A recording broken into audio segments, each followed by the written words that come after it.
Sigurado akong mga idol, takam na takam ka kapag ito ang naluto mo, di lang kanin ang maubos mo, pati ang plato. Yun, what's up sa inyo guys? Nakarating na nga ang asawa ko galing palengke. Dahil hapon na bumili na siya ng maulam namin, tinignan ko nga kung anong ulam ang binili niya. At ito nga ay isang uwang na tinatawag namin sa liti. At dito sa Manila guys ay hipon. Yun nga guys, kinausap niya nga ako, nagulat siya guys na ang mahal ng hipon sa palengke at nagkahalagang 120 pesos ang 1/4 na to, habang sa amin kapag marami nakuha ang mga kaibigan ko na hipon galing sa ilog ay binibigay lang ito, lalo na kapag mabait ang mga kaibigan mo. Dahil lang dinala niya lang na pera guys ay 300, kaya binili niya na lang para makatikim naman kami ng masarap na ulam kahit minsan lang. Bumili nga pala ang asawa ko ng tinapay at napakasarap nga rin nito guys. Sa probinsya namin guys, libre lang to, lalo na at masipag ka lang manguha kapag nagbakasyon na nga tayo guys.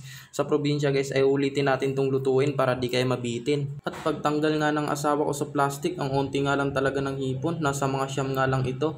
At sabi nga ng asawa ng pinsan ko guys, pang isang tao lang daw ang hipon na nabili ng asawa ko. At habang nilinisan niya nga yung hipon guys, dahil siya lang daw ang gagawa, umupo na nga lang ako sa lamesa at kinain yung binili niyang tinapay. At pagkain ko nga, sobrang sarap nga pala neto, dahil siguro meron din siyang margarin, pampatambok sa utin. Bisaya nga lang ang nakakaintindi sa sinabi ko guys, pasensya na. At pagkatapos ko nga kumain, natapos na rin siya sa paglinis ng uwang at ininanda niya na rin ang mga ingredients sa ating hipon. Not English. Pagkatapos niyang hiwain ang sibuyas at bawang ay nilagay niya na agad ang butter, at pagkatapos ng butter ay sinunod niya na ang bawang and din ang sibuyas. Grabe guys, yan pa lang nilagay pero ang bango na sobra.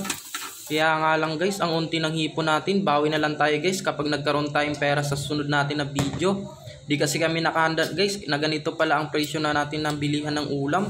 Next ngang nilagay ay yung uwang natin. Paglagay nga ng uwang guys, pagkaunti-unti lalo siyang bumabango. Nagugutom na nga lang ako bigla nung naamoy ko, habang kakakain ko lang naman ng tinapay na binili niya. Nakalimutan ko nga palang sabihin, ang pangalan pala ng niluto natin ngayon ay butter shrimp. Pasensya na guys, bulol ako. Sa mga di pa nakakalam, may isa pala akong Bisaya. Bisaya lang malakas guys. Pagka maya-maya nga guys, medyo luto na ang ating butter shrimp, tapos nilagyan na ng pampalasa.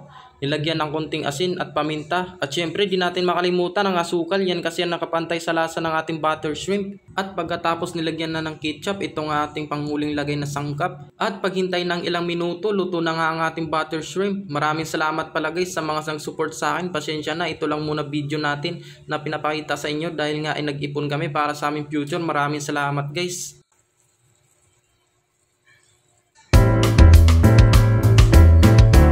Sige, tikman natin.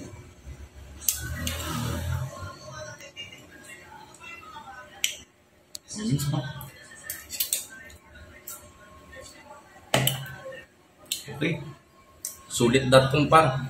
Ubos na naman yung kanin sa kapitbahay, no? So, napakasarap. Hindi legit siya. So, nakita lang pala ito sa Facebook. Nakita mo lang ito sa Facebook, no? So, maraming salamat guys. And then, I hope na mag-enjoy kayo sa aking video. And thank you guys. And God bless. Mag-ingat kayo palagi.